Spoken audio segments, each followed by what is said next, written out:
Hello प्यारे बच्चों, आप सभी का अपना YouTube चैनल YRS क्लास में बहुत बहुत स्वागत एवं अभिनंदन है।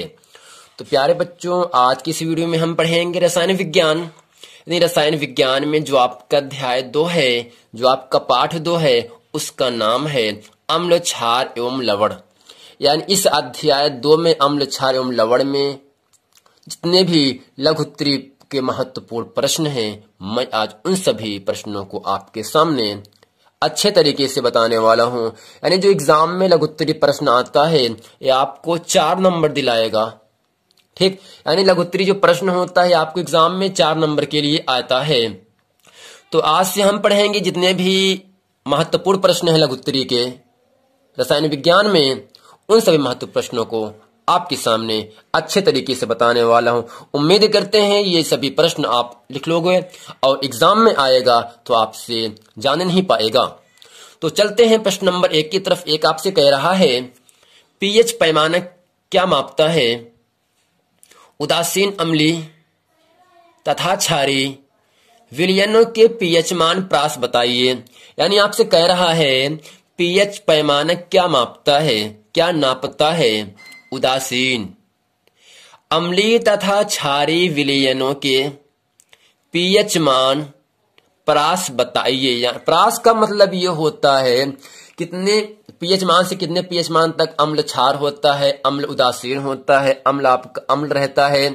ये चीजें आपसे पूछ रहा है। ठीक, पीएच मान का जो स्केल होता है उसको भी आपको बनाना पड़ेगा और उसमें आपको दर्शाना भी पड़ेगा किसका पीएच मान कितना होता है, कितने से कितना आपका अम्ल होता है, कितने से कितना आपका क्षार होता है, कितने पर आपका कितना पीएच मान रहे कि उसका मान उदासीन रहे। मैं आज इस वीडियो में आपको अच्छे तरीके से बताऊंगा।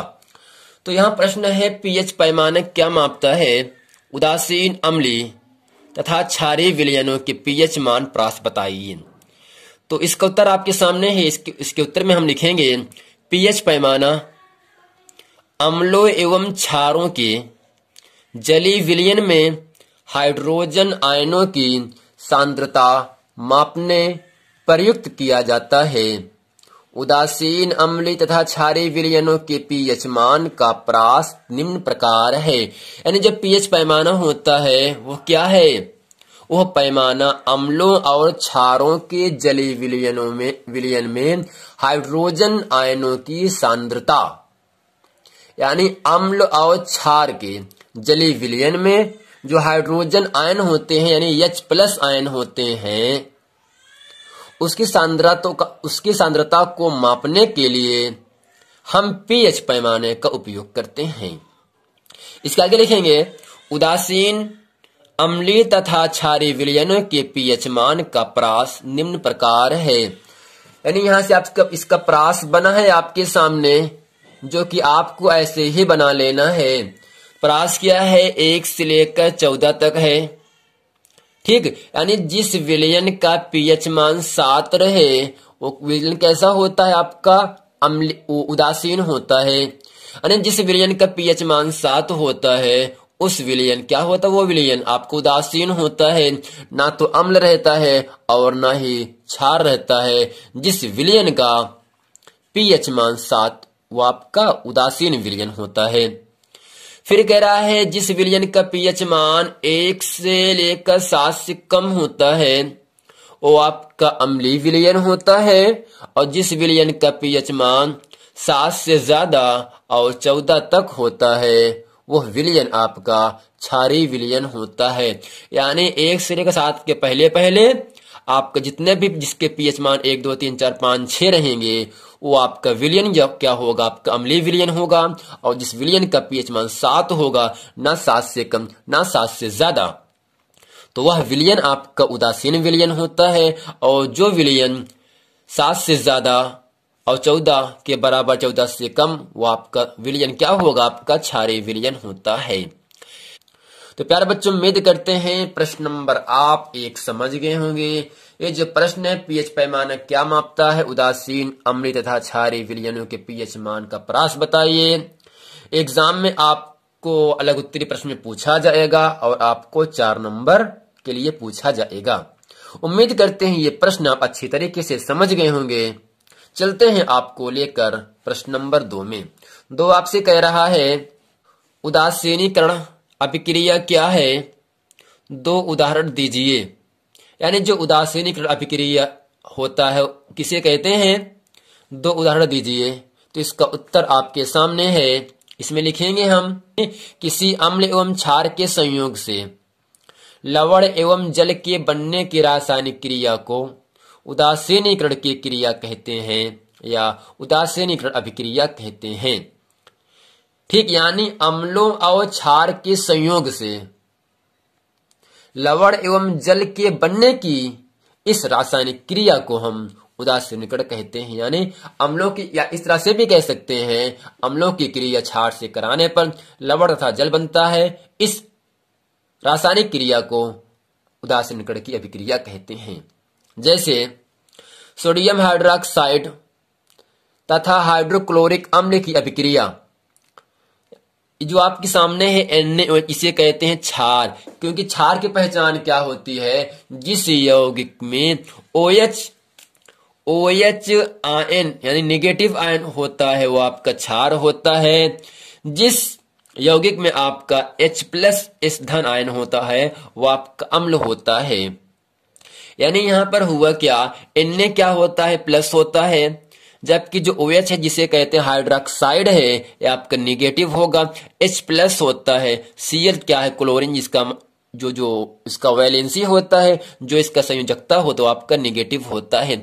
हमेशा आप याद रखना, जो यौगिक बनता है हमेशा पॉजिटिव नहीं बनता है, धन ऋण से बनता है, मिलकर बनता है, और ऋण जो होता है धन से मिलकर बनता है। यानी Na का मतलब सोडियम, OH का मतलब हाइड्रोक्साइड, इसे हम क्या कहते हैं, सोडियम हाइड्रोक्साइड। OH आयन उपस्थित है, इसे हम क्षार कहते हैं। जबकि जब हम सोडियम हाइड्रोक्साइड की क्रिया अम्ल से कराते हैं तो यहां से हुआ क्या, जो Na है ये क्रिया कर लिया इस क्लोरीन के साथ, तो क्या बन गया, NaCl बन गया। H और OH नेगेटिव आप जुड़कर आपका H2O, जिसका सूत्र होता है जल। यानी जब हम सोडियम हाइड्रोक्साइड की क्रिया अम्ल से कराते हैं तो आपका NaCl, जिसे कहते हैं सोडियम क्लोराइड। ठीक, H2O का मतलब होता है जल, जिसे आप पानी भी कहते हो ना, क्या कहते हो, पानी। यानी जब हम अम्लों की क्रिया क्षार से कराते हैं लवण तथा जल बनता है, और इस पूरी अभिक्रिया को हम क्या कहते हैं, उदासीनीकरण की अभिक्रिया कहते हैं। एक एग्जांपल हम और ले लेते हैं, पोटेशियम हाइड्रोक्साइड तथा हाइड्रोक्लोरिक अम्ल की अभिक्रिया। जो KOH है जिसे कहते हैं पोटेशियम हाइड्रोक्साइड, HCl का मतलब होता है हाइड्रोक्लोरिक अम्ल। ये क्या है, K+ आयन होगा, H- आयन होगा, H+ होगा, Cl- होगा। यानी क्षार की क्रिया अम्ल से कराने पर या अम्लों की क्रिया क्षार से कराने पर लवण और जल बनता है। इस पूरी अभिक्रिया को हम कहते हैं उदासीनीकरण की अभिक्रिया कहते हैं। यानी यहां से जो K+ है यानी क्रिया करेगा Cl के साथ, क्या बन गया, KC, जिसे कहते हैं पोटेशियम क्लोराइड कहते हैं। H2O का मतलब जानते हो आप, जल होता है। ठीक, उसी पे तीसरा भी एग्जांपल आपके पास है, CuO, ये क्या है, आपका क्षार है, प्लस H2SO, जिसे कहते हैं सल्फ्यूरिक अम्ल। यानी CuO का मतलब होता है कॉपर ऑक्साइड। यानी जब कॉपर ऑक्साइड की क्रिया हम H2SO4 अर्थात सल्फ्यूरिक अम्ल से कराते हैं तब आपका CuSO4 और जल बनता है। जो CuSO4 इसे हम कहते हैं कॉपर सल्फेट कहते हैं। क्या कहते हैं, कॉपर से, ये क्या है आपका कॉपर सल्फेट, एक आपका लवण है। KCl क्या है, एक आपका लवण है। NaCl क्या है, आपका लवण है। ठीक उसी प्रकार हम क्रिया कराते हैं NH4OH, इसका रासायनिक नाम होता है अमोनियम हाइड्रोक्साइड, जिसे हम नौसादर के नाम से भी जानते हैं। इसकी क्रिया हम HNO3, जिसे कहते हैं नाइट्रिक अम्ल, यानी अमोनियम क्लोराइड हाइड्रोक्साइड की क्रिया नाइट्रिक अम्ल से कराने पर NH4NO3 प्लस H2O बनता है। NH4NO3 को हम कहते हैं अमोनियम नाइट्रेट। क्या कहते हैं, अमोनियम नाइट्रेट, जबकि H2O को हम कहते हैं जल। यानी जब हम अमोनियम हाइड्रोक्साइड की क्रिया नौसादर की क्रिया हम HNO3 आपका अम्ल है, कराते हैं तो आपका अमोनियम नाइट्रेट और जल बनता है। इस पूरी अभिक्रिया को हम क्या कहते हैं? उदासीनीकरण की अभिक्रिया कहते हैं। तो प्यारे बच्चों, उम्मीद करते हैं ये प्रश्न आपको अच्छे तरीके से समझ में आ गया होगा। अगर प्रश्न समझ में आया है, अगर वीडियो पूरा समझ में आया है, तो हमारे वीडियो को लाइक करें, कमेंट करें और अपने दोस्तों में खूब शेयर करें, ताकि आने वाले वीडियो आप तक आसानी से पहुंचता रहे। यदि आपने अभी तक हमारे चैनल YRS क्लास को सब्सक्राइब नहीं किए हैं तो आप भूलिए नहीं, देर भी ना करिए, आप जरूर से सब्सक्राइब कर लें, ताकि आने वाला वीडियो आप तक आसानी से पहुंचता रहे। यदि आपने इसके पहले का वीडियो नहीं देखे हैं तो आपसे निवेदन है कि आप उस वीडियो को देख लें, ताकि वो सभी वीडियो आपको अच्छे तरीके से समझ में आ जाए। मिलते हैं अगले वीडियो में, तब तक के लिए थैंक यू।